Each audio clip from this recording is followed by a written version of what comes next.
तो देखिए, तो मैथ्स में लास्ट क्लास में क्या देख लिए तो उसको जरा एक बार रिकैप कर लेते हैं, ठीक है। जो लास्ट पोर्शन देख रहे थे वो क्या था, किस प्रकार से फ्रैक्शन को किस में कन्वर्ट किया जाए, डेसिमल में। किसी भी नंबर जो फ्रैक्शनल फॉर्म में लिखा है उसको डेसिमल के फॉर्म में कैसे कन्वर्ट किया जाए, ये देख रहे थे ना लास्ट क्लास में। चलिए ध्यान दीजिए, उसमें सबसे पहला पॉइंट क्या देखे थे, जो कोई भी इस प्रकार का नंबर लिखा हो और डिनोमिनेटर में 1 के बाद क्या हो, लगातार 0, तो इसको किस प्रकार से किस में लिखते हैं, डेसिमल फॉर्म में, ये देख चुके थे। दूसरा चीज़, न्यूमरेटर में भी एक नंबर डेसिमल फॉर्म में हो और डिनोमिनेटर में भी एक नंबर डेसिमल फॉर्म में हो, तो पहली बात तो डेसिमल कैसे हटाते हैं वो देख चुके थे। डेसिमल हटाने के उपरांत अगर इसे डिवाइड कर दीजिएगा तो किस फॉर्म में आ जाएगा, डेसिमल फॉर्म में, देख चुके थे। चलिए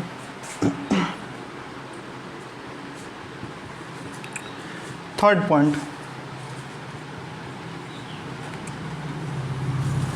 कोई नंबर न्यूमरेटर में एक डेसिमल फॉर्म में कोई नंबर लिखा हो और डिनोमिनेटर में 1 के बाद क्या हो, कंटिन्यूसली 0, तो डेसिमल क्या लेफ्ट शिफ्ट कर जाता है। ये भी क्या कर चुके थे हम लोग, कल देख चुके थे। उसके बाद से कोई भी नंबर डेसिमल फॉर्म में लिखा हो उसको मल्टीप्लाई किया जाए 1 के बाद लगातार क्या हो, 0, तो डेसिमल राइट शिफ्ट कर जाता है। तो फिर डेसिमल फॉर्म कैसे आता है और फिर डेसिमल फॉर्म कैसे आता है, ये भी क्या कर चुके हैं, देख चुके थे। चलिए आज कुछ आगे देखते हैं इसी से रिलेटेड।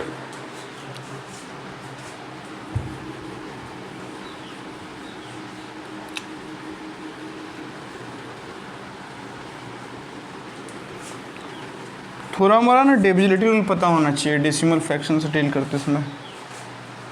तो ये तो पता है तो अच्छी बात है, नहीं पता है तो फिर एप्टीट्यूड वाला क्लासेस जाके देखिएगा ना, तो उसमें करवाया गया, पता ही है। ध्यान दीजिए,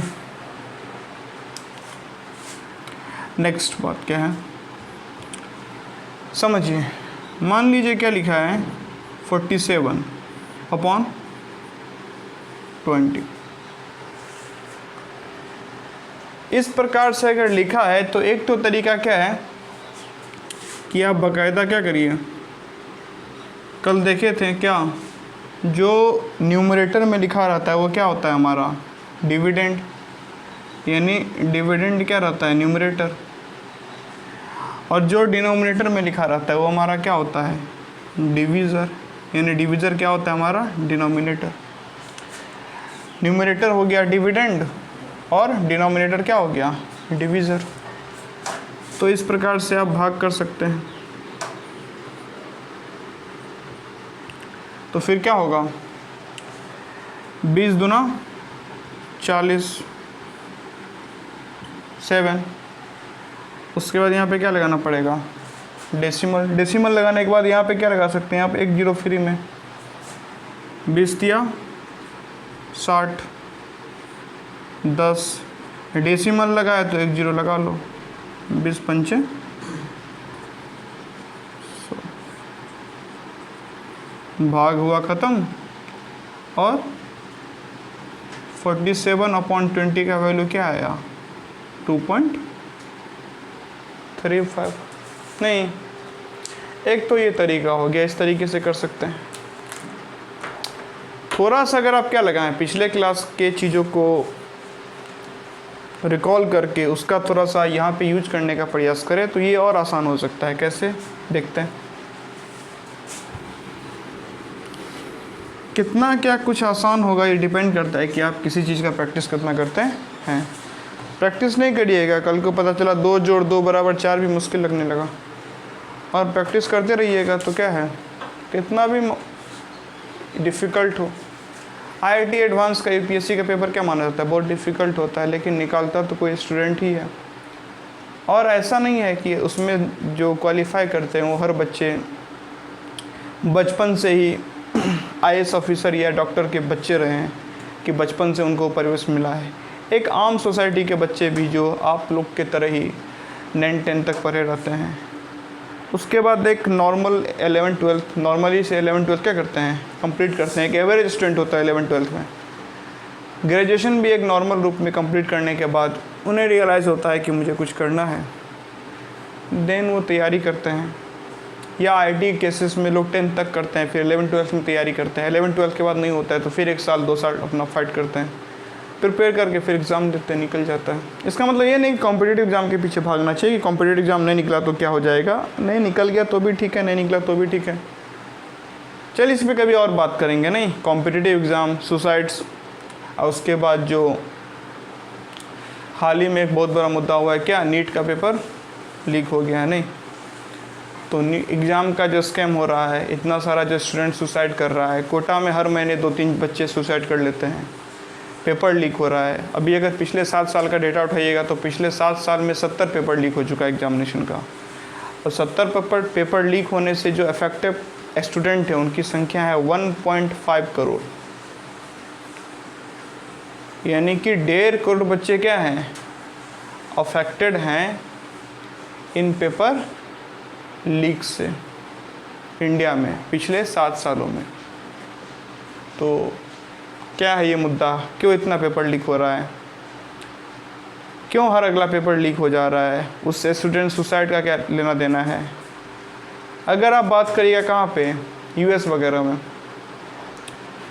कोलंबिया यूनिवर्सिटी हो गया, और भी जो बहुत सारा लीग ऑफ यूनिवर्सिटीज़ है, बहुत सारा कॉलेज है US में, वहाँ जो वैकेंसी होता है और एडमिशन का जो फॉर्म निकलता है ना, उसका रेशियो 1:8 पाया जाता है। मतलब क्या, अगर 1000 वैकेंसीज़ है यूनिवर्सिटी में, तो उस वैकेंसी के अगेंस्ट मात्र 8000 बच्चे क्या भरते हैं, फॉर्म भरते हैं। नहीं, यानी एक वैकेंसी पे 8 बच्चे होते हैं।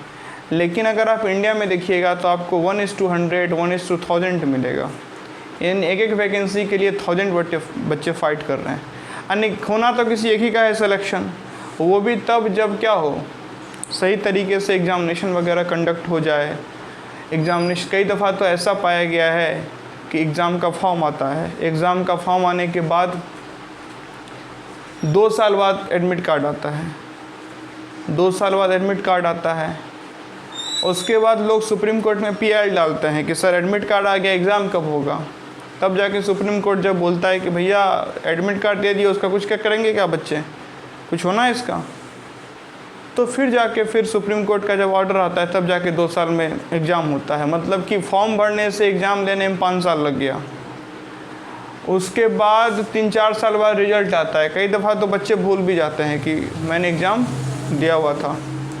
फिर जब रिज़ल्ट आता है तब उन्हें क्या चलता है कि पता नहीं कि मैंने भी कोई एग्ज़ाम दिया था ऐसा। फिर 4 साल बाद रिज़ल्ट आया तो 9 साल हो गया इधर। उसके बाद ज्वाइनिंग में 3-4 साल, यानी कि फॉर्म भरने से जॉब लेने की प्रक्रिया में कई दफ़ा 10-12 साल लग जाता है। ठीक है, तो ये भी होता है। और उसके अलावा भी ज़रूरी नहीं है कि अगर आप एक मेरिटोरियस स्टूडेंट हैं, एक काबिल विद्यार्थी हैं, एक काबिल परीक्षार्थी हैं, उस प्रतियोगी परीक्षा के लिए आपने उतनी काबिलियत डेवलप की है, इससे ये फिक्स नहीं होता है कि आपका हो ही जाएगा। एग्ज़ाम आपका भले कितना ही अच्छा गया हो, उसके पीछे धांधली चलता है, स्कैम होता है, घूस दे के बहुत लोग का जॉब लग जाता है।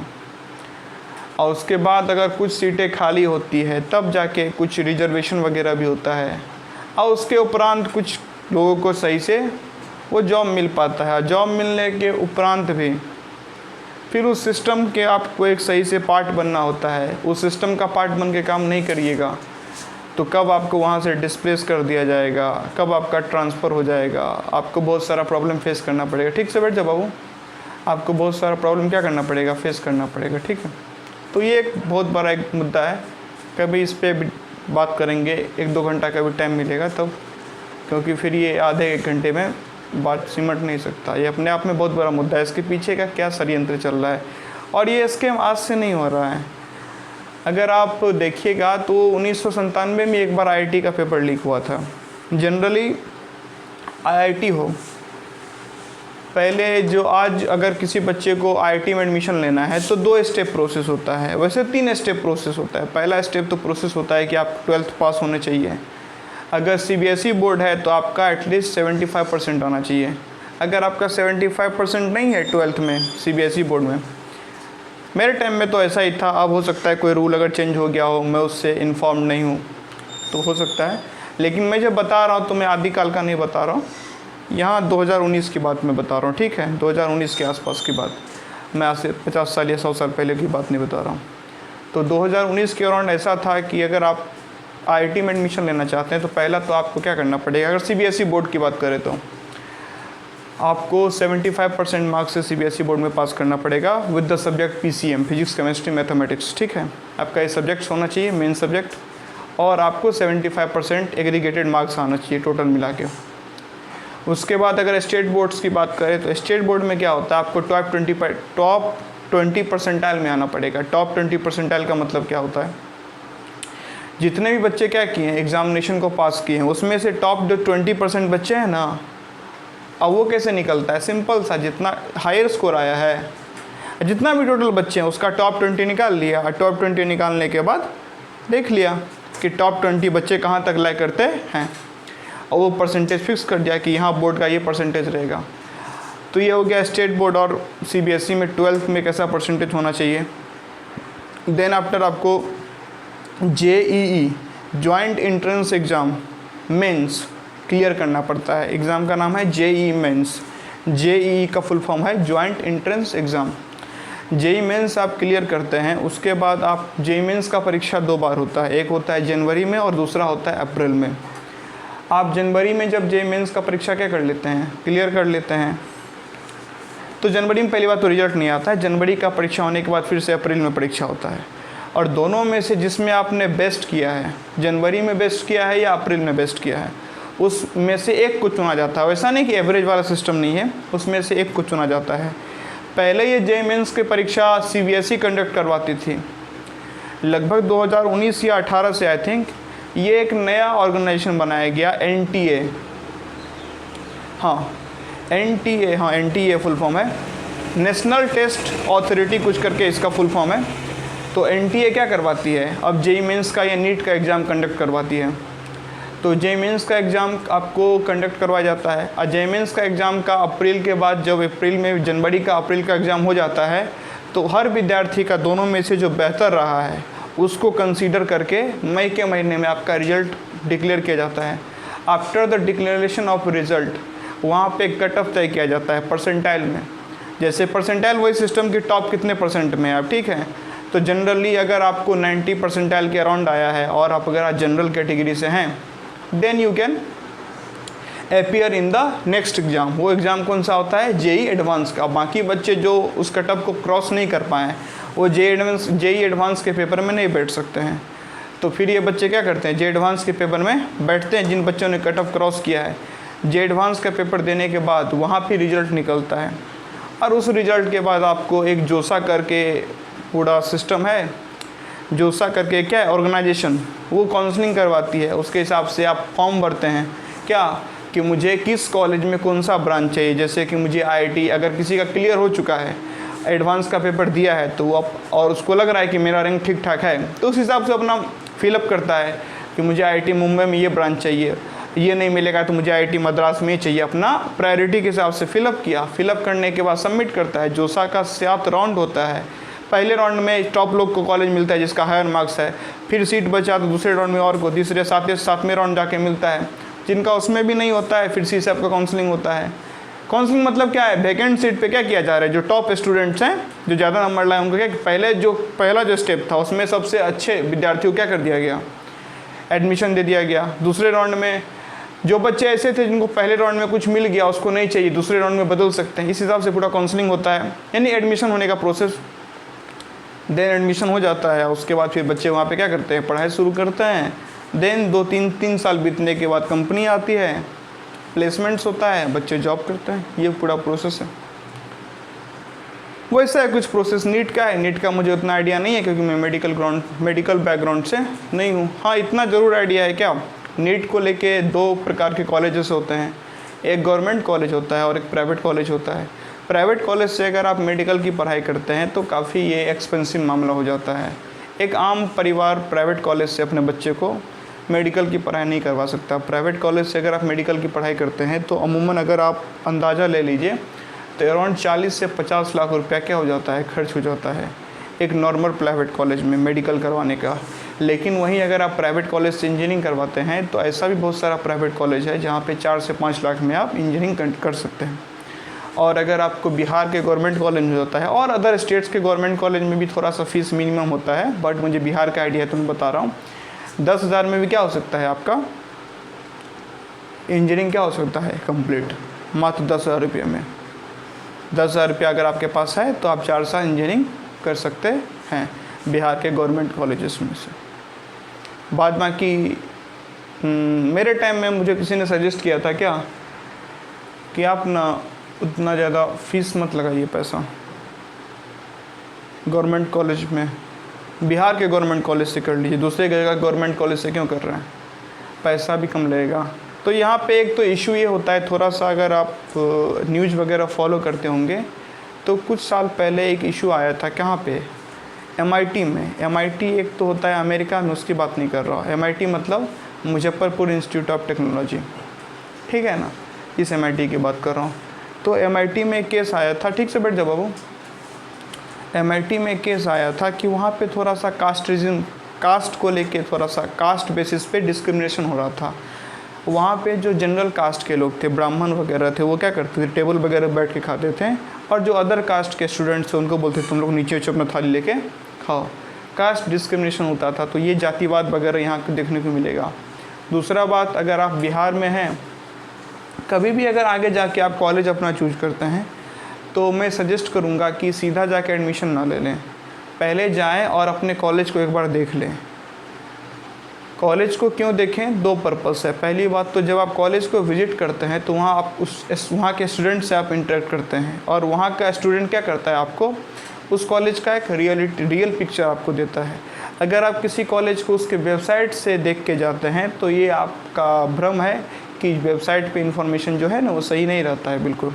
बहुत सारा प्राइवेट कॉलेज क्या करता है, अपने वेबसाइट पे डालता है 100% प्लेसमेंट, लेकिन 100% प्लेसमेंट नहीं होता है। उसके नीचे वो बहुत सारे टर्म्स एंड कंडीशंस लिखा रहता है कि जिसका इतना मार्क्स आया है, जिसने इतना ट्रेनिंग किया है, जिसके पास ये सर्टिफिकेट है, उन लोगों में से 100% का प्लेसमेंट हुआ है। तो अगर 400 का बैच है या 500 का बैच है पूरा उस ईयर का, तो उसमें से मुश्किल से 15-20 बच्चे होते हैं जो पूरा क्राइटेरिया क्वालिफाई किए रहते हैं। उन्हीं 15-20 बच्चों का क्या होता है, प्लेसमेंट होता है।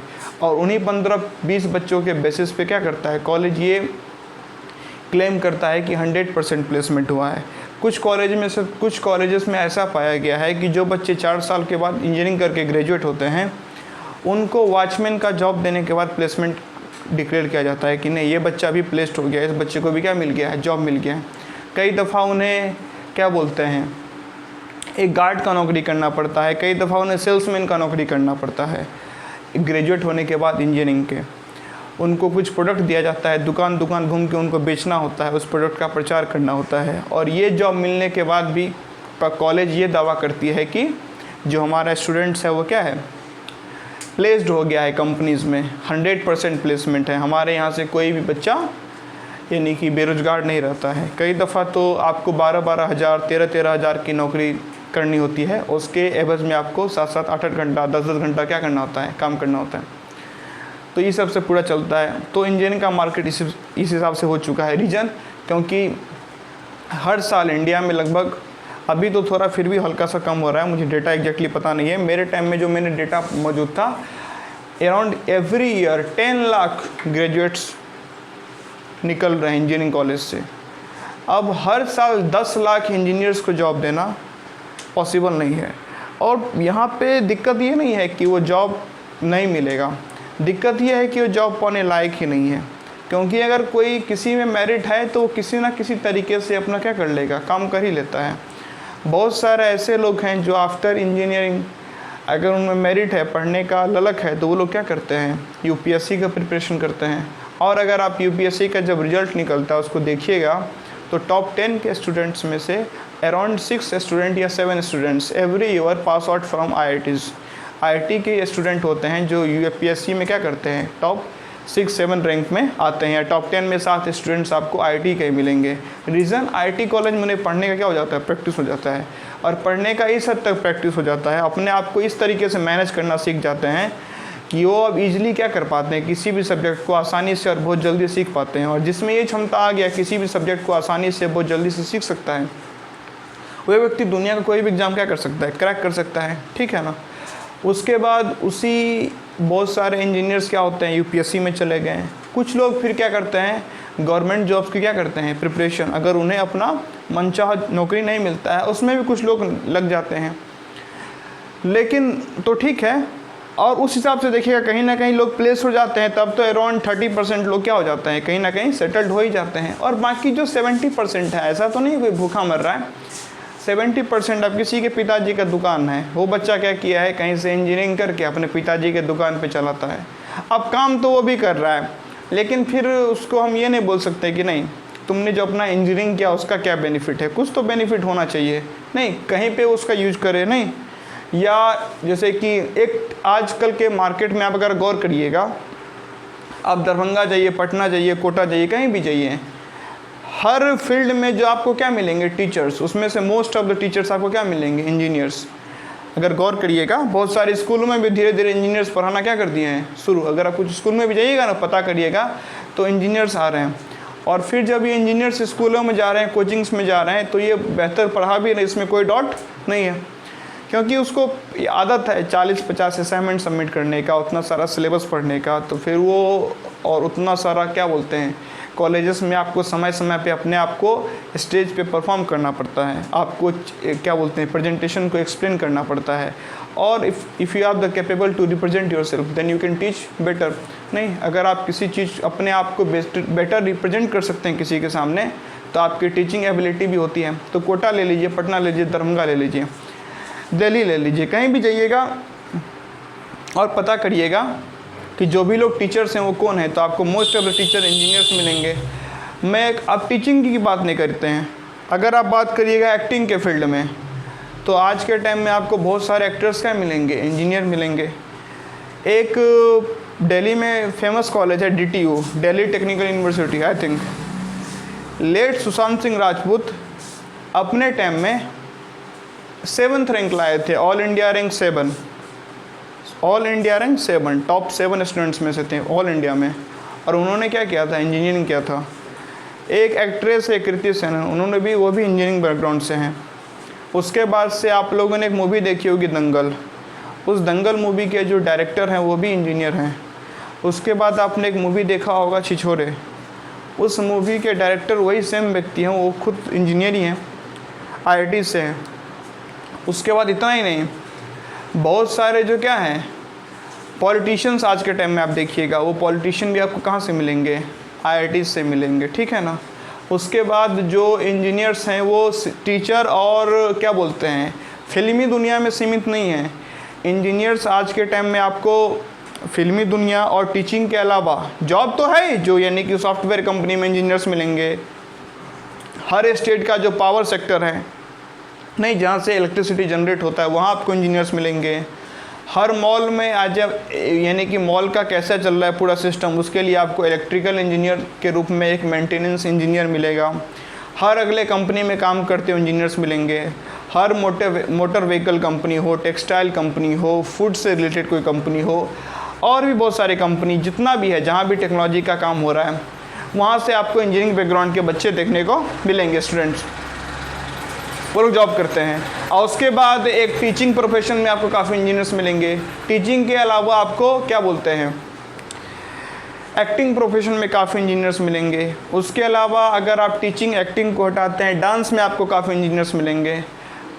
और यहीं तक नहीं, उसके अलावा अगर यूट्यूब पे आप फॉलो करते हैं, तो जो भी टॉप यूट्यूबर्स हैं, नहीं, वो अलग अलग क्वालिटी के हो सकते हैं। कुछ गालीबाज यूट्यूबर्स होते हैं, कुछ एक अच्छे कंटेंट क्रिएट करने वाले यूट्यूबर्स होते हैं, तो जितने भी यूट्यूबर्स हैं अगर उनका भी आप बैकग्राउंड खंगालिएगा तो वो भी आपको क्या मिलेंगे, इंजीनियर्स मिलेंगे। यूट्यूब पे जितने भी साइंस और मैथ्स बैकग्राउंड से टीचर हैं वो भी आपको इंजीनियर्स मिलेंगे। यही नहीं, कई दफ़ा आपको सोशल साइंस बैकग्राउंड से भी टीचर हैं वो भी क्या मिलेंगे आपको, प्लीज़ मत करिए, सोशल साइंस बैकग्राउंड से भी जो टीचर हैं वो भी क्या मिलेंगे आपको, इंजीनियर्स ही मिलेंगे। नहीं, क्योंकि उन्होंने क्या किया, अपने टाइम में यूपीएससी वगैरह का प्रिपरेशन करके वो लोग टीचिंग कर रहे होते हैं। तो अब इतना इंजीनियर हर जगह क्यों पाया जाता है? सिंपल सा रीज़न क्या है कि इतना ज़्यादा इंजीनियर्स ग्रेजुएट होकर निकलते हैं, फिर वो कोई ना कोई काम करना क्या करते हैं शुरू, और कोई ना कोई काम करना शुरू करते हैं तो हर जगह वो काफ़ी मात्रा में पाए जाते हैं। नीट का कुछ ऐसा, नीट के एग्ज़ाम में ऐसा नहीं है। अब एक यहाँ से ये प्रश्न ये उठता है कि क्यों इंजीनियरिंग कॉलेज में काफ़ी कम प्राइस पे क्या हो जाता है, इंजीनियरिंग हो जाता है, भले अगर प्राइवेट कॉलेज भी हो नहीं, कंपैरेटिवली कहीं पे 50 लाख लग रहा है आपको मेडिकल का एग्ज़ाम देने में, यानी सॉरी मेडिकल की पढ़ाई करने में किसी प्राइवेट इंस्टीट्यूट से, और वहीं पे 4 या 5 लाख में आप एक नॉर्मल प्राइवेट कॉलेज से क्या कर पाते हैं, इंजीनियरिंग कर पाते हैं। गवर्नमेंट है तो और सस्ता होता है। और अगर आप क्या चाहिएगा, जैसे कि बहुत सारी यूनिवर्सिटी है, जैसे कि LPU हो गया, लवली प्रोफेशनल यूनिवर्सिटी, उसके बाद से MIT यूनिवर्सिटी हो गया, JP करके है, बहुत सारा यूपी में जाइएगा आप तो बहुत सारा प्राइवेट यूनिवर्सिटीज़ है, लेकिन वहाँ भी आपको 12-13 लाख 14 लाख 15 लाख मैक्सिमम होता है। नहीं, 15 लाख तक में आप एक अच्छे रूप में क्या कर सकते हैं, 4 साल अपना इंजीनियरिंग कॉलेज में बिता सकते हैं। वहाँ पे कैंटीन वगैरह भी अच्छा होता है, पढ़ाई के अलावा सब कुछ अच्छा होता है वहाँ पे। नहीं, बहुत सारे जो प्राइवेट कॉलेजेस होते हैं जिसका बहुत ज़्यादा फीस होता है, वहाँ पे अगर आप जाइएगा ना तो वहाँ पे पढ़ाई छोड़ के बाकी सब कुछ बहुत अच्छा होता है। पढ़ाई छोड़ के क्यों अच्छा होता है बताता हूँ मैं। उन इंजीनियरिंग कॉलेज में अक्सर वो बच्चे पाए जाते हैं जो 12th तक काफ़ी कम स्कोर किए होते हैं, बच्चे 12th तक बिलो एवरेज स्टूडेंट्स होते हैं, लेकिन क्योंकि उनके पिताजी चाहते हैं कि नहीं हमारा सम्मान हो, और उनके पिताजी के पास काफ़ी मोटा रकम होता है, तो वो क्या करते हैं, अपने बच्चे को इंजीनियरिंग कॉलेज में डाल देते हैं। या फिर बहुत सारे बच्चे ने क्या किया, आजकल क्या होता है, वेब सीरीज़ वगैरह ज़्यादा रिलीज होता है इंजीनियरिंग कॉलेज से जुड़ा हुआ, या कहीं से किसी ने सुना रहता है कि नहीं इंजीनियरिंग कॉलेज में ये होता है, वो होता है, ऐसा होता है, वैसा होता है। ये सब सुन के बहुत सारे बच्चे बिना सोचे समझे इंजीनियरिंग कॉलेज में चले जाते हैं। तो जब ऐसे लोग पहुंचते हैं, एक तो जिनको कुछ नहीं आता है वो पैसे के दम पे पहुंच गए, कुछ ऐसे लोग जिनके पास पैसा भी है और ऐसे घूमने के लिए पहुंच गए, 4 साल बिताएंगे, मौज करेंगे। तो फिर जब वैसे लोग पहुंचते हैं तो वहाँ पे एक पढ़ाई का इन्वायरमेंट होता नहीं है, और कॉलेज में प्रोफेसर्स नहीं पढ़ाते हैं, कॉलेज में स्टूडेंट खुद पढ़ते हैं। क्यों?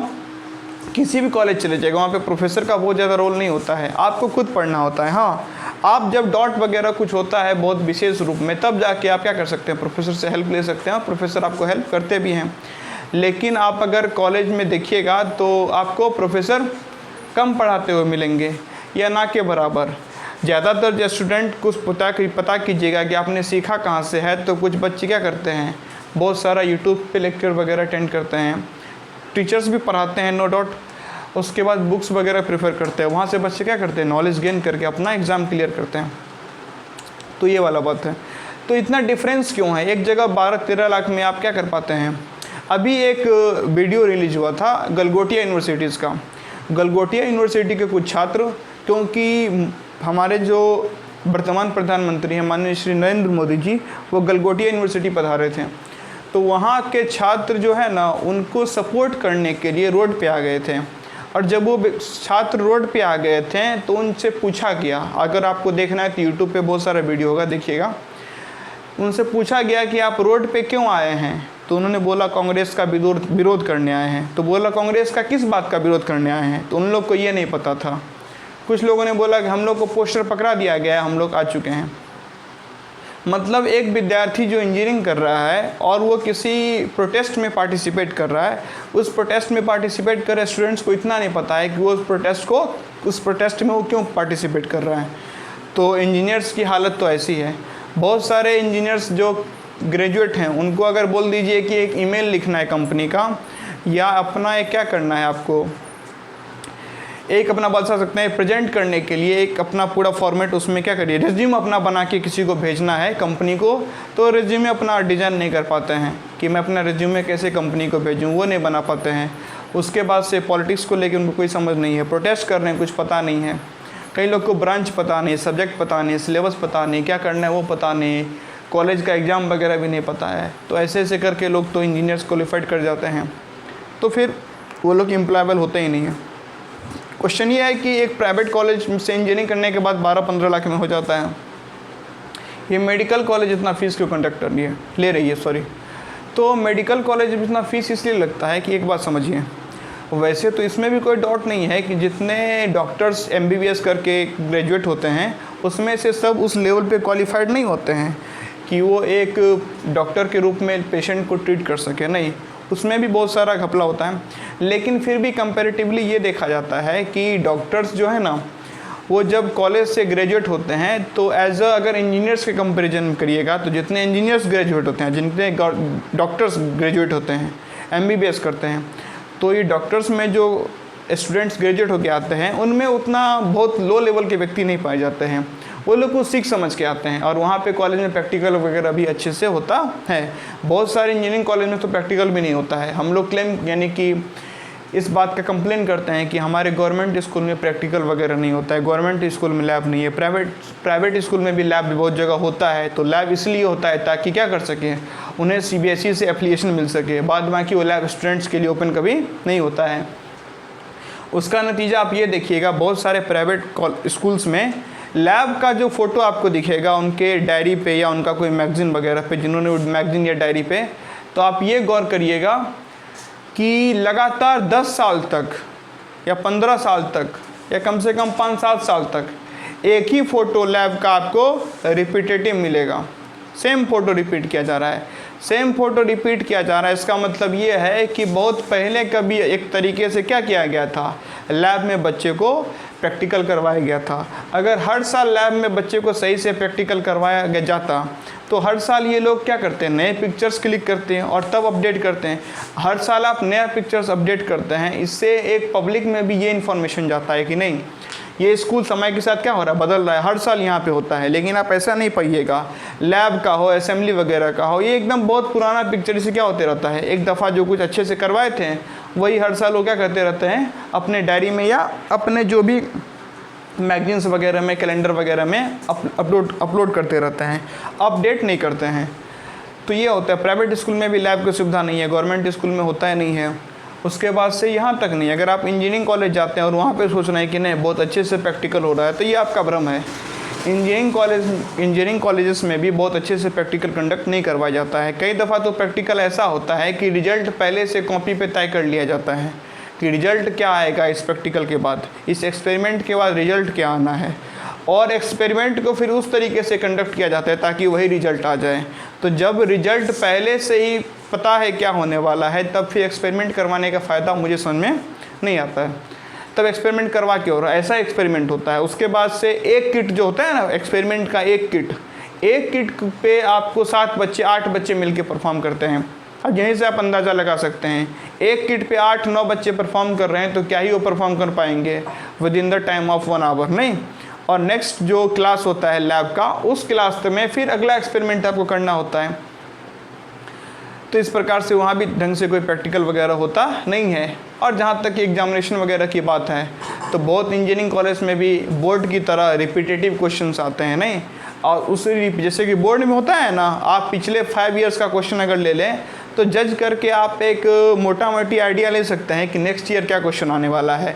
और आप जो नेक्स्ट ईयर का क्वेश्चन प्रिपेयर करेंगे, इस बात के लिए आप कंफर्म हो जाइए कि 70% जो आपने प्रिपेयर किया है कॉन्सेप्ट वही रहेगा। हो सकता है वैल्यू क्या हो जाए, चेंज हो जाए, लेकिन वही 70% कॉन्सेप्ट पे नेक्स्ट ईयर में क्वेश्चन आएगा। मतलब क्या, आप पिछले 5 साल के क्वेश्चन को थोड़ा बैठ के अंदाज़ा लगा के अगले साल का क्वेश्चन प्रिडिक्ट कर सकते हैं और 75% 70% और मैच भी हो जाएगा आपका क्वेश्चन।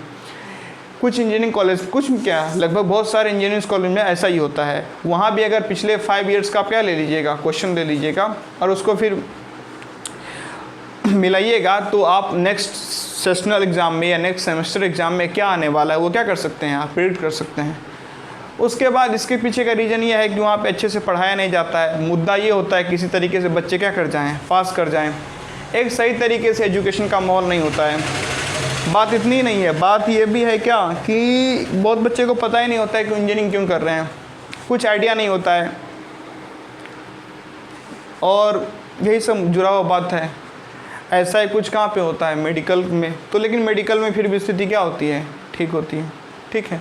इतना ही नहीं होता है, आप अगर मेडिकल फील्ड में देखिएगा तो बहुत सारे ऐसे लोकल डॉक्टर हैं जिन्होंने कहीं से ग्रेजुएशन नहीं किया है।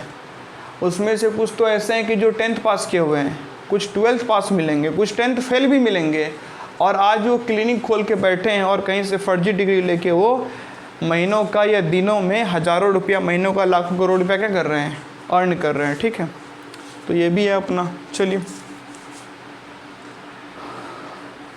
बहुत सारी बात तो मैंने बताई दी, कभी और टाइम मिलेगा तो क्या करेंगे, जो स्कैम होता है, ये पेपर लीक जो हो रहा है, इसके पीछे का क्या कुछ सिनारियो है उसको समझने का प्रयास करेंगे। चलिए ध्यान दीजिए। तो इस प्रकार के फ्रैक्शन को किस में, डेसिमल में चेंज करने का एक तो हम लोगों ने क्या कर लिया है, तरीका देखा कि नॉर्मली क्या कर देंगे, डिवाइड कर देंगे। नहीं, अगर हम लोगों ने जो लास्ट क्लास में जो पढ़ा है, अगर उसे हम लोग यहाँ इम्प्लीमेंट कर पाएँ तो हम आसानी से क्या कर सकते हैं, बिना डिवाइड किए हुए या बहुत ही आसानी से ज़्यादा डिवाइड ना किए हुए, ज़्यादा डिवाइड ना करके इसको डेसिमल फॉर्म में लिख सकते हैं। कैसे, ध्यान दीजिए। न्यूमरेटर का जो है उसको एज इट इज़ लिख दीजिए। डिनोमिनेटर में आपको ये ढूंढना है क्या किसी तरीके से आप 10 यहाँ पे ला सकते हैं। ध्यान दीजिए, इस प्रकार के फ्रैक्शन को जब डेसिमल में लिखना हो तो न्यूमरेटर जो है उसको एज इट इज़ लिख दीजिए। अच्छे से बैठ जाइए बाबू, न्यूमरेटर क्या करिए, एज इट इज़ लिख दीजिए। और उसके बाद जब डिनोमिनेटर है, डिनोमिनेटर में आपको ये देखना है कि क्या मैं किसी तरीके से 1 के बाद लगातार 0 ला सकता हूँ। ध्यान दीजिए, फिर से मैं बोल रहा हूँ, क्या इस प्रकार के क्वेश्चंस में numerator as it is copy paste. In case of denominator आपको ये देखना है कि क्या आप डिनोमिनेटर में 1 के बाद लगातार 0 क्रिएट कर सकते हैं। तो हाँ, आप क्रिएट कर सकते हैं। कैसे, 10 × 2, 20 आ जाएगा ना। अब ध्यान दीजिए, अब आपको सिंपली क्या करना है, 47 को किससे डिवाइड करना है, 2 से। तो 2 2 जा 4, 2 3 जा 6, 1। उसके बाद डेसिमल के बाद 0, 2 5 जा 10। ये कितना आया, 23.5। लेकिन अभी डिनोमिनेटर में क्या है, 10। लास्ट क्लास में हमने पढ़ा था क्या, जब भी ऊपर में न्यूमरेटर में कोई डेसिमल फॉर्म में हो और डिनोमिनेटर में 1 के बाद लगातार 0 हो, तो 1 के बाद जितना 0 होगा उतना क्या हो जाएगा, डेसिमल लेफ्ट शिफ्ट करेगा। नहीं, तो 1 के बाद यहाँ पे एक 0 है तो डेसिमल एक बार लेफ्ट शिफ्ट करेगा तो किधर आ जाएगा, 3 से पहले, तो क्या आ जाएगा, 2.35। नहीं, जिस प्रकार से ये क्वेश्चन बना है कुछ उसी प्रकार से ये क्वेश्चन भी बन सकता है।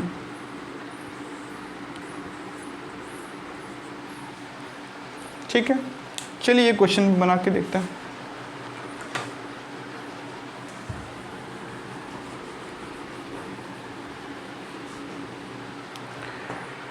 इस प्रकार के क्वेश्चन में क्या देखा मैंने, पिछला जो क्वेश्चन था, ये जो क्वेश्चन है, दोनों में एक खास बात क्या है कि डिनोमिनेटर में 1 के बाद लगातार 0 तो नहीं है, लेकिन लगातार 0 जरूर है।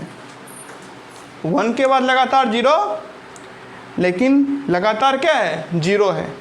लगातार अगर 0 है तो फिर आपको थोड़ा सा खुशी होना चाहिए, क्योंकि ये क्वेश्चन अब आसानी से आप बना सकते हैं बहुत कम टाइम यूज़ करके।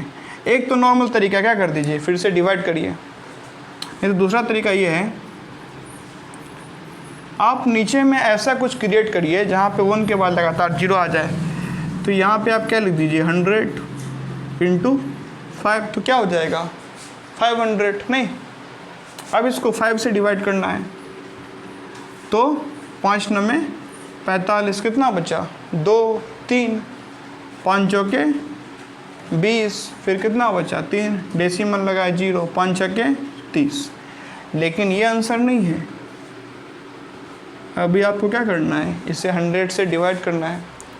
और लास्ट क्लास में हमने देखा था कि न्यूमरेटर में कोई नंबर डेसिमल फॉर्म में हो और डिनोमिनेटर में क्या हो, 1 के बाद लगातार 0 हो, तो 1 के बाद जितना 0 होता है डेसिमल उतना किधर चला जाता है, लेफ्ट साइड में। ठीक है, तो ध्यान दीजिए 1 के बाद यहाँ लगातार 2 0 है, तो डेसिमल 2 बार लेफ्ट जाएगा, एक बार जाएगा तो 4 से पहले आएगा, दूसरी बार जाएगा तो 9 से पहले आएगा, तो आपका आंसर आ जाएगा 0.946। ठीक है।